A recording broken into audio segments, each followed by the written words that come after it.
अस्सलाम वालेकुम। आज हम से लिखना सीखेंगे।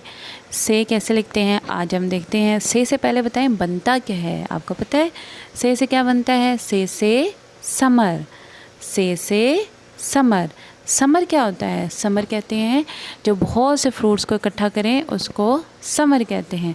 तो से समर। समर फ्रूट जो है आप मुझे बताएं कहाँ पे रखते हैं? फ्रूट टोकरी के ऊपर रखते हैं ना, इसलिए हम से के नुक्ते भी ऊपर की तरफ लगाएंगे, क्योंकि फ्रूट जो हम टोकरी के अंदर रखते हैं तो इसलिए से के नुक्ते हम कहाँ लगाएंगे? ऊपर की तरफ। ठीक है। अब समर क्या होता है? ढेर सारा फ्रूट होता है ना, एप्पल, सेब, केला, आम। तो इस तरह से हम इसलिए से के भी 3 नुक्ते लगाएंगे ऊपर की तरफ। ठीक है। तो से समर।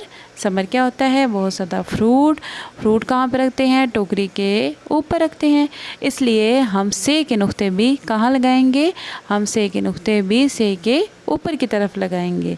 तो फिर एक दफ़ा पढ़ लें, से समर। से समर। ट्रिक अच्छी लगी तो लाइक कीजिएगा, वीडियो को शेयर कीजिएगा और चैनल सब्सक्राइब कीजिएगा। अल्लाह हाफ़िज़।